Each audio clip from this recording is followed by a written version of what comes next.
नमस्कार. माझं नाव दत्तात्रय कड, जिल्हाध्यक्ष आम आदमी पार्टी पुणे, सत्यशोधक. मित्रांनो, आज आपण खूप महत्त्वाच्या विषयावरती बोलणार आहोत.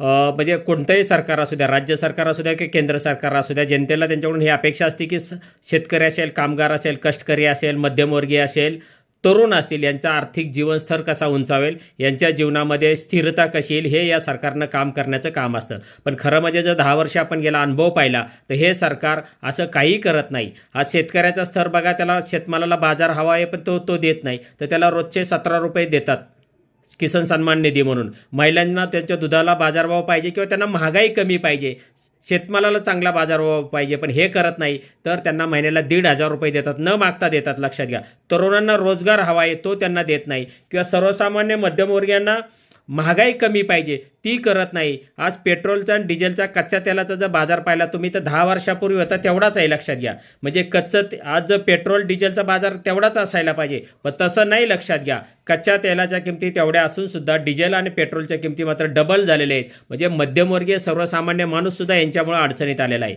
आणि यांना का केलं तर माझं ठाम मत आहे की यांना प्लॅनिंगनंच केलेलं आहे. हे सरकार खूप नियोजनानं करतं. याचं प्लॅनिंग असं आहे की हे जर लोक आर्थिकदृष्ट्या सक्षम राहिली तर आपल्याला हे मतदान करणार नाहीत, पण यांचा आर्थिक स्तर जर कमजोर ठेवला तर मात्र आपण ज्या लाभार्थ्या योजना देतो, मग शेतकरी सन्मान निधी असेल, लाडकी बहीण योजना असेल किंवा इतर काही अजून योजना असतील, यांचे पैसे निवडणुकीच्या अगोदर 2-3 महिने यांना हप्ते द्यायचे, त्यांच्या जाहिराती करायच्या आणि निवडणूक जिंकायची. एवढंच एकमेव यांचा उद्देश आहे. लक्षात घ्या. म्हणजे केवळ निवडणूक जिंकण्यासाठी सर्वसामान्य जनतेचा, कष्टकऱ्यांचा, शेतकऱ्यांचा, तरुणांचा, मध्यमवर्गीयाचा आर्थिक स्तर कसा कमजोर होईल यासाठी यांनी प्रयत्न केला आहे. आणि हे खूप मोठं बोलतात, पण या सिद्ध झालेले की हे 99.99% खोटं बोलतात. लक्षात घ्या. आणि म्हणून यांच्यावरती विश्वास नाही. दुर्दैव आहे की सरकारनं सामान्य जनतेचा आर्थिक स्तर उंचवायचा असतो, पण हे उलटं खाली दाबतात निवडणुकीसाठी. आणि आता हे सिद्ध झालेलं आहे. 10 वर्षात बऱ्याच वेळा पाहिलेलं आहे. तेव्हा मला सर्वसामान्य जनतेला माझी विनंती आहे की याचा गांभीर्याने विचार करा.